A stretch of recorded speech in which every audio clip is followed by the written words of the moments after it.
Baik, Assalamualaikum warahmatullahi wabarakatuh. Hari ini kita akan membahas terkait dengan lanjutan materi minggu lalu ya, terkait dengan baris dan deret.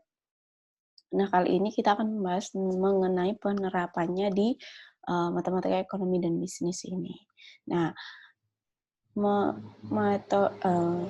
perhitungan atau materi terkait dengan baris dan deret ini ternyata dalam penerapannya di dalam ekonomi dan bisnis sering akan kita jumpai pada beberapa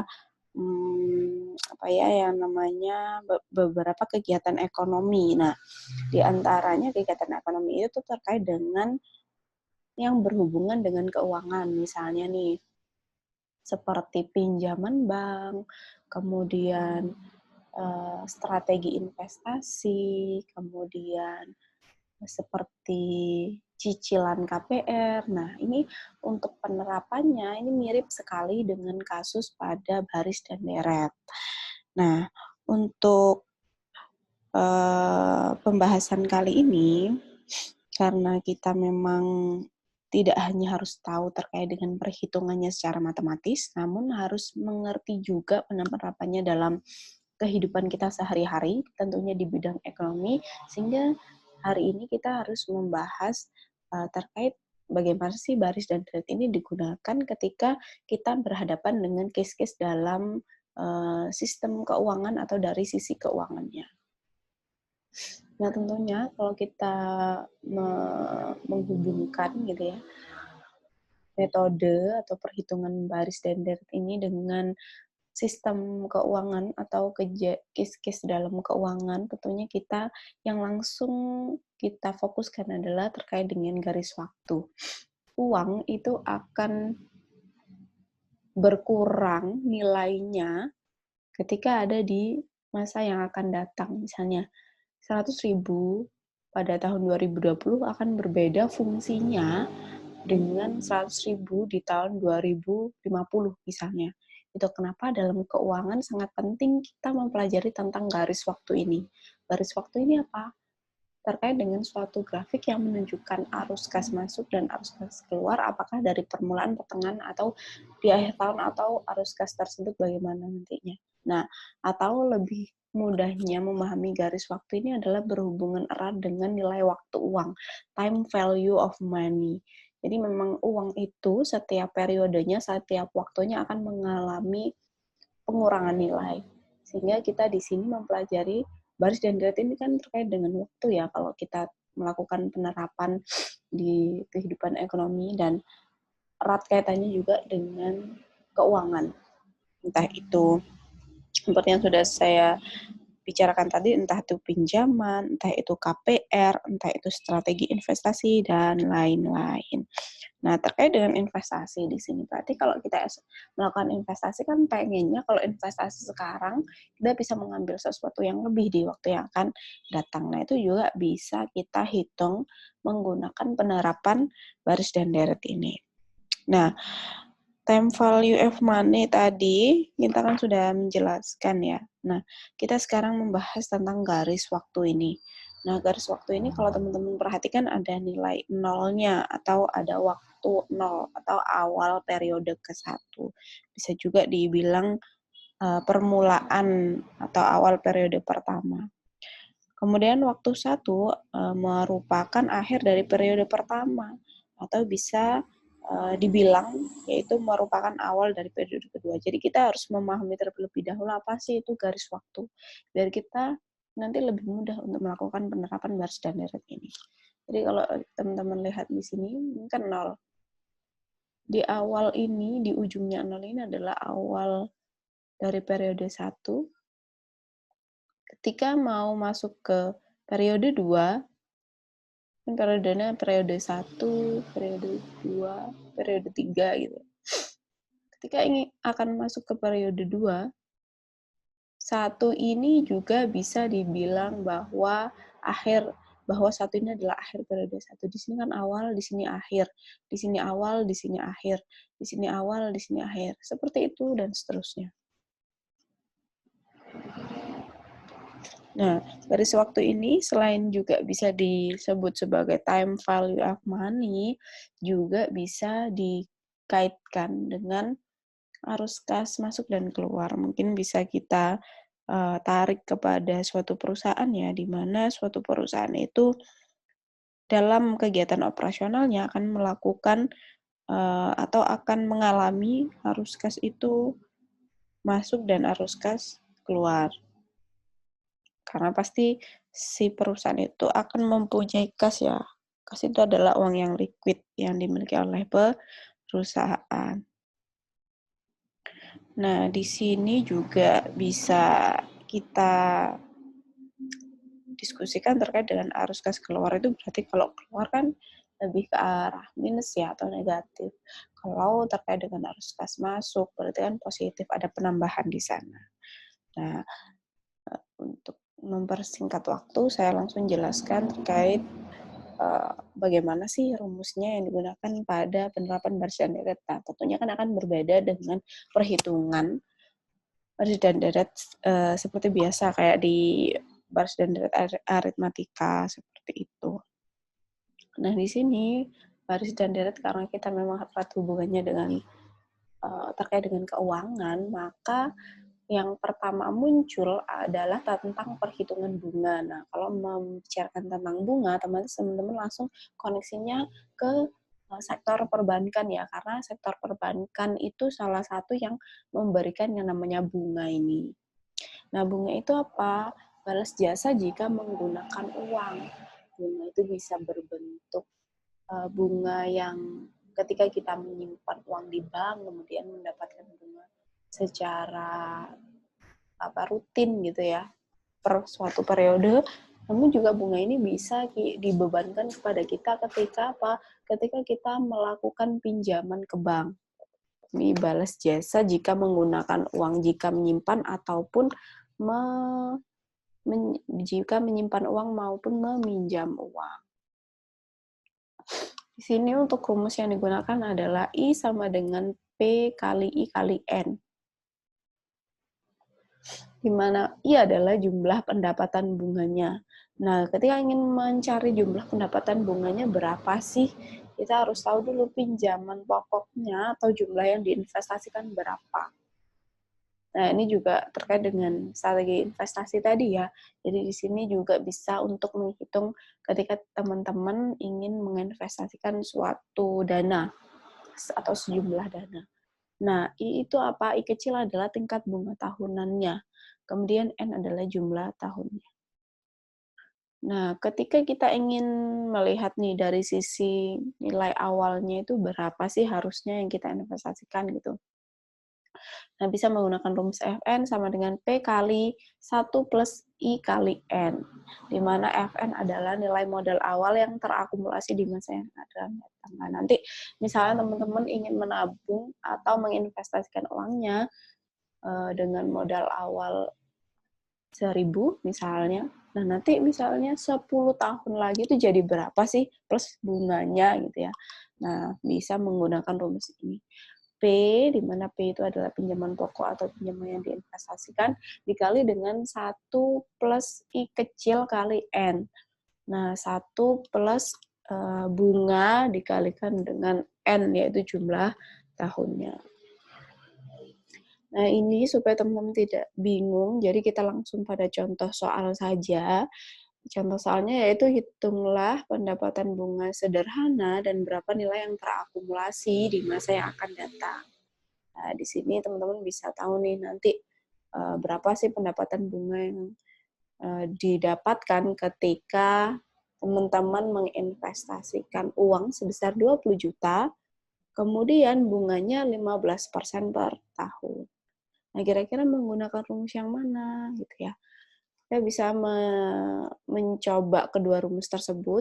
Yang pertama adalah ketika teman-teman ingin mengetahui jumlah bunganya berapa, yaitu menggunakan I sama dengan P kali I kecil kali N.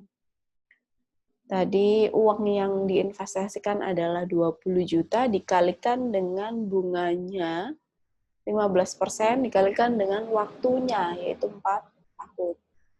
Sehingga kita akan menemukan jumlah bunganya itu yang akan kita dapatkan selama 4 tahun dengan modal awal 20 juta dan bunganya 15% adalah 12 juta.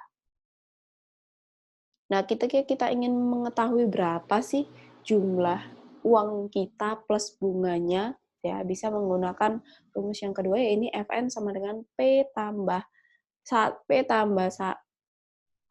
sorry ini yang benar ya rumusnya. Fn sama dengan P kali 1 plus IN.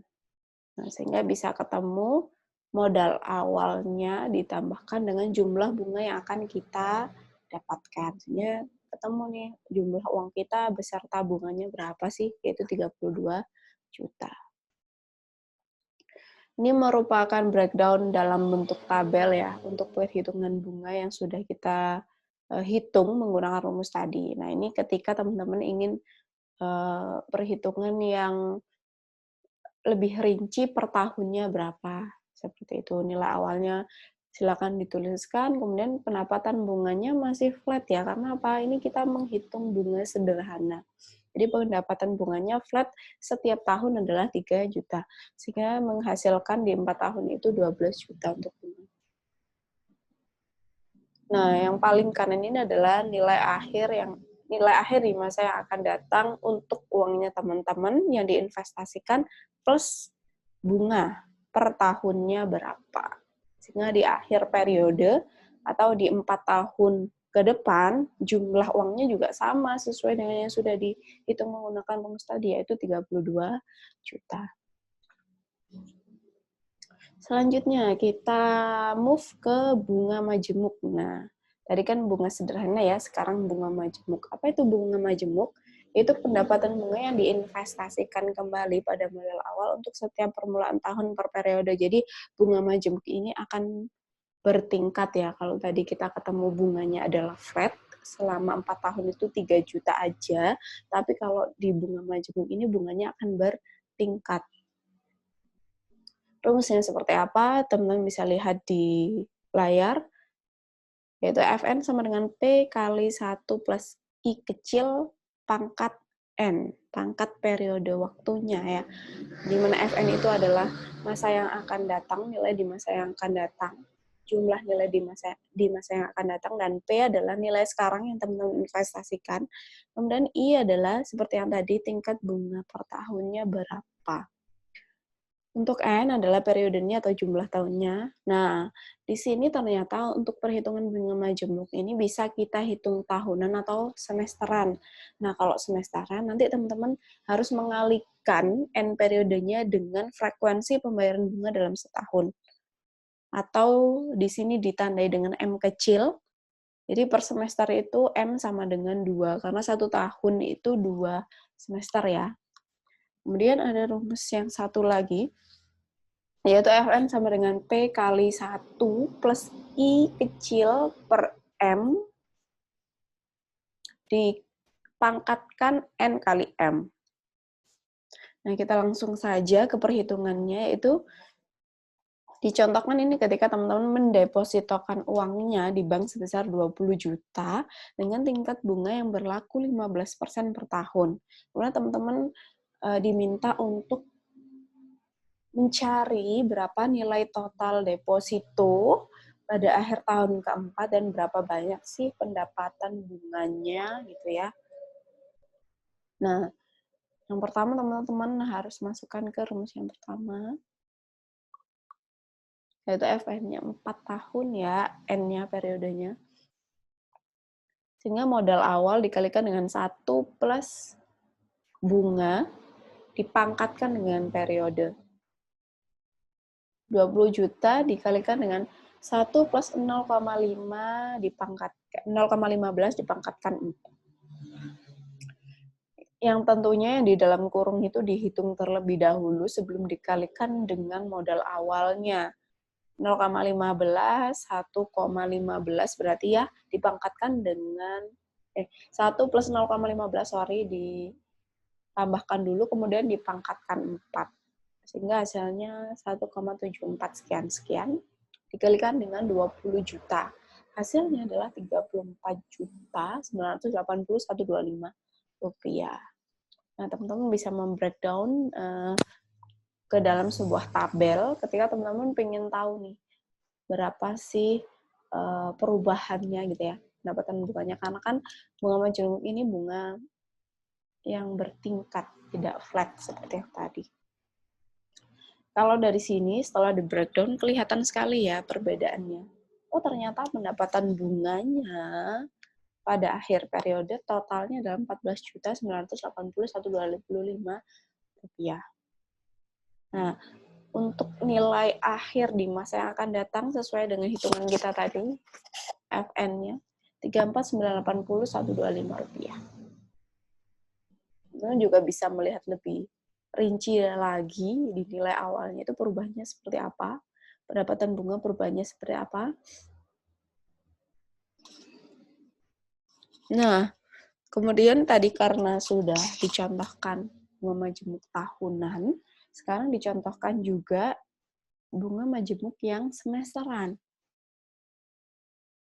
Nah, di sini teman-teman diibaratkan atau dicontohkan menginvestasikan uangnya juga, menabung uangnya juga sebesar 20 juta. Tingkat bunganya sama, berlaku per tahun, cuman teman-teman dimintanya untuk menghitung bunga majemuknya secara semesteran. Nah, di sini berarti perhitungannya kan berubah ya. Tadi karena kita menggunakan tahunan, sekarang dirubah menjadi semesteran. Nah, hasilnya pun juga menjadi berbeda ketika kita menggunakan bunga majemuk yang semesteran. Teman-teman bisa lihat perbedaannya di sini. Yang tadinya 1 plus 0,15 langsung dipangkatkan dengan 4, sekarang 1 plus 0,15 dibagi 2 terlebih dahulu. Yang di dalam kurung didahulukannya 0,15 dibagi 2 dulu, kemudian ditambahkan dengan 1, menjadi 1,075, karena pangkatnya adalah N dikali M, periode dikalikan semester, 4 dikalikan 2, sehingga pangkatnya berubah menjadi 4. Hasilnya adalah 1,738 sekian, 783 sekian. Dikalikan dengan 20 juta adalah 35.669.557 rupiah. Nah, ini adalah breakdown dari perhitungannya. Karena semesteran, sehingga untuk jangka waktu 4 tahun, itu kan ada 8 periode ya. Jadi ini bukan tahun, tapi ini adalah 8 semester. Karena di 4 tahun ada 8 semester. Teman-teman bisa mengetahui pendapatan bunga yang meningkat ini secara lebih rinci. Total bunganya pun akan berbeda, karena semakin panjang atau semakin banyak jangka waktunya, maka akan berpengaruh ke bunga. Bunganya pun akan lebih besar. Seperti keumuman ya, ketika teman-teman misalnya mau minjam di bank, semakin lama periodenya, maka akan semakin mahal bunganya. Seperti itu. Pun begitu dengan nilai akhir di masa yang akan datang, semakin banyak jangka waktunya, maka akan semakin besar juga nilai yang akan dibebankan ke kita atau yang akan kita dapatkan. Tadi kita menghitung nilai masa yang akan datang, kita sekarang move atau berbalik gitu ya, ke nilai sekarang. Nah, nilai sekarangnya berapa sih? Kalau bunga majemuknya sekian gitu ya. Nilai sekarang itu disebutkan dalam dalam huruf P ya, disimbolkan dalam huruf P. Nah, untuk mengetahui nilai sekarang dengan bunga majemuk dari suatu nilai masa yang akan datang, jadi kita balik ya, dapat diperoleh rumus sebagai berikut. P sama dengan Fn per 1 plus I kecil pangkat F. Atau bisa digunakan P sama dengan Fn per 1 plus I kecil bagi M, kemudian pangkatnya N kali M. Jadi, seperti yang sebelumnya, yang kiri itu adalah tahunan, yang kanan itu adalah semesteran. Nilai sekarang dengan bunga majemuk ya. dicontohkan pada suatu soal. Di sini diibaratkan teman-teman menabung selama 4 tahun, dan pada tahun keempat jumlahnya itu sudah 40 juta nih. Dengan bunga 15% per tahun, teman-teman diminta untuk mencari berapa sih kalau misalnya 4 tahun ke depan uangnya 40 juta, berapa sih nilainya tabungannya sekarang gitu ya. Di awalnya itu berapa? Kalau pengennya 4 tahun ke depan jadi uangnya 40 juta.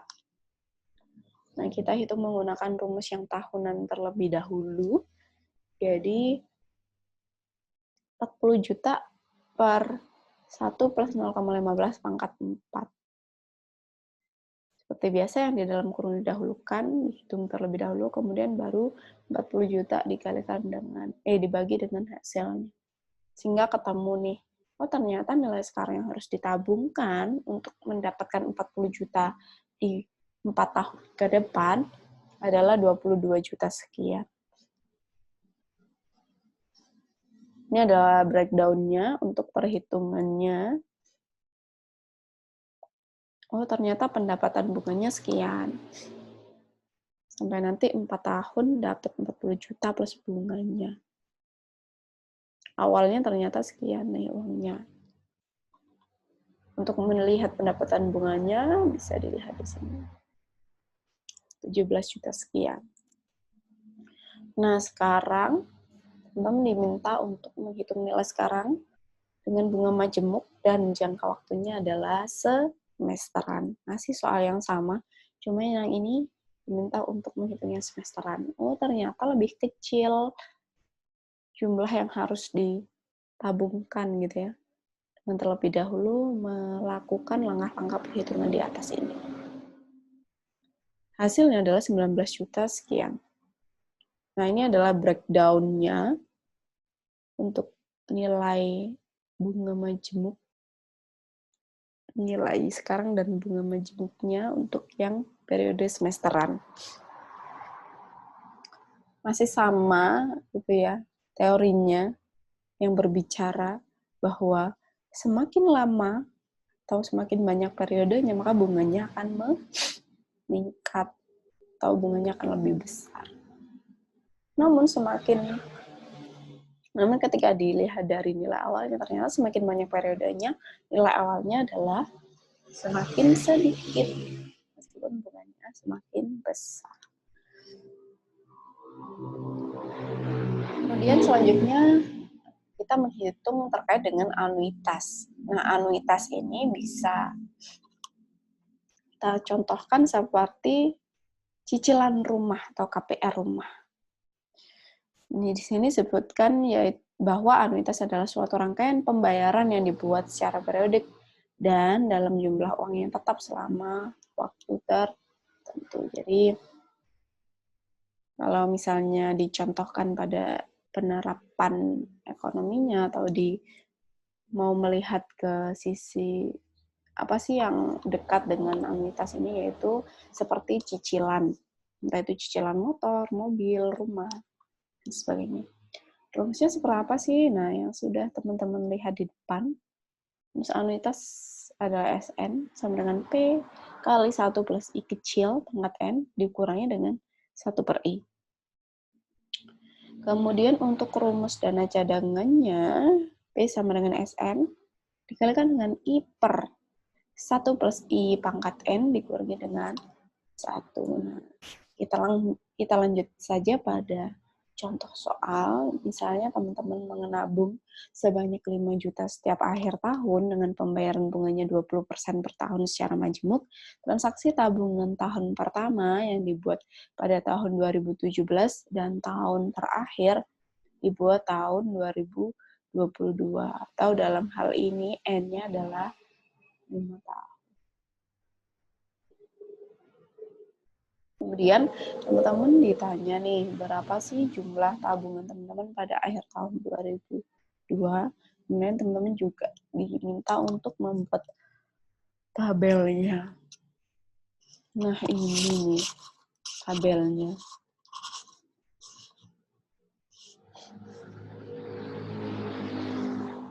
teman-teman bisa melihat perbedaannya dengan yang bunga tadi ya. Kalau di sini dilihat nilai awalnya sama, 55 juta. Namun pendapatan bunganya semakin lama akan berkurang. Itu kenapa saya contohkan tadi dengan bunga. Karena apa? Semakin lama cicilan itu akan semakin habis. Namun kita juga masih bisa menghitung berapa sih jumlah keseluruhan yang kita bayarkan di KPR itu gitu. Dan berapa sih jumlah keseluruhan bunga yang kita bayarkan pada saat kita KPR itu. Nah, kemudian kita selanjutnya menghitung nilai sekarang dari anuitas ini. Jadi jumlah nilai sekarang dari setiap periode pembayaran atau penerimaan uang tertentu. Sini rumus anuitasnya adalah AN sama dengan P dikalikan dengan 1 min 1 plus I pangkatnya min N bagi dengan I.